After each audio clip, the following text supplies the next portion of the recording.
Praise the lord, హల్లెలూయా. ప్రతి ఉదయం వేకువనే లేచి దేవుని వాగ్దానములు వింటున్న మీ అందరికీ నా హృదయపూర్వక వందనములు తెలియజేస్తున్నాను. ప్రతి ఉదయం వేకువనే లేచి దేవుని వాగ్దానములు ధ్యానించి మన యొక్క దినచర్యలు ప్రారంభించటం వలన మనసుకు నెమ్మది మరియు రోజంతా దేవుని కాపుదల ఉంటుంది.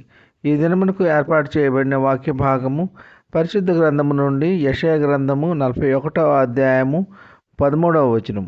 నీ దేవుడినైన యెహోవానగు నేను భయపడకుము, నేను నీకు సహాయం చేసేదనని చెప్పుచు నీ కుడి చేతిని పట్టుకొనుచున్నాను. ఆమెన్, హల్లెలూయా. యెహోవా దేవుడు యెషయా గారితో దర్శనములో మాట్లాడుచున్నారు. మరి నిజముగా ప్రియ సహోదర సహోదరి, మనము నమ్ముకున్న మన దేవుడు మనల్ని విడవడు, ఎడబాయడు. యెషయా గారితో మాట్లాడిన దేవుడు నేడు నీతో నాతో మాట్లాడుచున్నారు. నీ దేవుడినైన యెహోవాను భయపడకుము అని అభయమిస్తున్నారు. ఆయనను నమ్ముకున్న బిడ్డలు కష్టంలో ఉన్నప్పుడు, నష్టంలో ఉన్నప్పుడు, వ్యాధిలో ఉన్నప్పుడు, బాధలో ఉన్నప్పుడు, ఆపదలో ఉన్నప్పుడు మనము నమ్ముకున్న మన దేవుడు అభయమిస్తున్నారు. నేను నీకు సహాయం చేసేదనని వాగ్దానం చేస్తున్నారు. ఇంత గొప్ప దేవుడు మనకు అభయమిస్తున్నప్పుడు మనము దేనికి చింతపడాలి, దేనికి కృంగిపోవాలి? మనము నమ్ముకున్న మన దేవుడు మనకు అభయమిస్తున్నారు. నీ దేవుడినైన యెహోవాను భయపడకుము, నీకు సహాయం చేసేదనని కుడి చేయి పట్టుకుంటానని వాగ్దానము చేయుచున్నారు.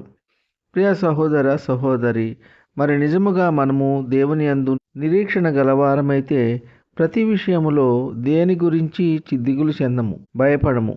నేను నమ్ముకున్న నా దేవుడు నా పక్షమున ఉన్నాడు, నాకు అండగా ఉన్నాడు. ఎంత శ్రమ వచ్చినా, ఎన్ని క్లిష్టమైన పరిస్థితులు వచ్చినా నేను నమ్ముకున్న నా దేవుడు నాకు సహాయం చేయగలరు అని ధైర్యముగా మన యొక్క విశ్వాస జీవితాన్ని కాపాడుకుందాం. దేవుడు మన పట్ల కార్యములు జరిగించే వరకు నిరీక్షణ కలిగి ఉందాం, ధైర్యముగా ఉందాం. మాట ఇచ్చిన దేవుడు మాట తప్పడు. ఓర్పు కలిగి సహనం కలిగి ఉందాం. ఆ దేవాది దేవుని మెండైన దీవెనలో ఆశీర్వాదములు పొందుకుందాం. ఈ కొద్ది మాటలు దేవుడు దీవించునుగాక. ఆమెన్. ప్రార్థన. కృపా సత్య సంపూర్ణుడా, మీ ఘనమైన ఉన్నతమైన నామమునకు వేలాది వందనాలు స్తుతులు చెల్లించున్నాము తండ్రి. యేసయ్య, ఈ వేకువనే లేచి ఎందరైతే మీ వాక్యమును విని మిమ్మల్ని అంగీకరించి ఉన్నారో అటువంటి బిడ్డలందరినీ దీవించండి, ఆశీర్వదించండి. ఎందరైతే మీ యొక్క వాక్యమును వినక లోకము తట్టు, పాపము తట్టు తిరిగి ఉన్నారో అటువంటి బిడ్డలందరూ మీ యొక్క వాక్యమును విని మారు మనసు పొంది మిమ్మల్ని స్తుతించి ఆరాధించే బిడ్డలుగా చేయండి. వాక్యము ద్వారా తెలియజేసిన విధముగా నీ దేవుడనైన యెహోవాను భయపడకుము, నేను నీకు సహాయం చేసేదనని వాగ్దానం చేసినందుకు మీకు స్తోత్రములు. ఉద్యోగం లేని బిడ్డలకు ఉద్యోగములు దయచేయండి. వివాహములు కాని బిడ్డలకు వివాహములు జరుగులాగున మీ కృప ఉంచండి. గర్భఫలం లేని బిడ్డలకు గర్భఫలం దయచేయండి. గర్భిణీ స్త్రీలకు సుఖమైన ప్రసవ దినాలు దయచేయండి. తల్లి బిడ్డ క్షేమంగా ఆరోగ్యంగా ఉండలాగున మీ కృప ఉంచండి. సొంత గృహము లేని బిడ్డలకు సొంత గృహము దయచేయండి. సొంత వాహనము లేని బిడ్డలకు సొంత వాహనము దయచేయండి. కన్నీటిలో ఉన్న బిడ్డల యొక్క కన్నీరు నాట్యముగా మారలాగున మీ కృప ఉంచండి. దుఃఖములో ఉన్న బిడ్డలను వాదార్చండి. వారు కోల్పోయినవన్నీ తిరిగి పొందుకునేలా మీ కృప ఉంచండి. వ్యాధిగ్రస్తులను బాగు చేయండి, స్వస్థపరచండి.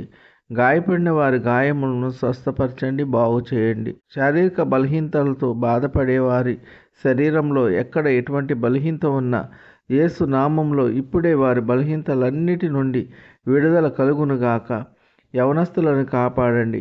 యవన కాలంలో ఎటువంటి చెడు వ్యసనములకు బానిసలు కాకుండా మీ యందు భయభక్తులు కలిగి మిమ్మల్ని స్తుతించి ఆరాధించే కృప దయచేయండి. వృద్ధులను కాపాడండి. వృద్ధాప్యంలో ఎటువంటి మనోవేదనకు గురి కాకుండా మీ కృప ఉంచండి. కారుల్లో ప్రయాణించే బిడ్డలను కాపాడండి. బస్సుల్లో ప్రయాణించే బిడ్డలను కాపాడండి. రైళ్లలో ప్రయాణించే బిడ్డలను కాపాడండి. నౌకల్లో ప్రయాణించే బిడ్డలను కాపాడండి. విమానాల్లో ప్రయాణించే బిడ్డలను కాపాడండి. ఇతర మోటారు వాహనాల్లో ప్రయాణించే బిడ్డలను కాపాడండి. ఈ కొద్ది మనవులు ప్రభు అయిన యేసు క్రీస్తు పేర వేడుకొంటున్నాము తండ్రి. ఆమెన్. విన్న వాక్యము దీవెనకరంగా ఉన్నట్లయితే లైక్ చేయండి, షేర్ చేయండి, సబ్స్క్రైబ్ చేసుకోండి. మీ సహోదరుడు Kola Daniel. God bless you.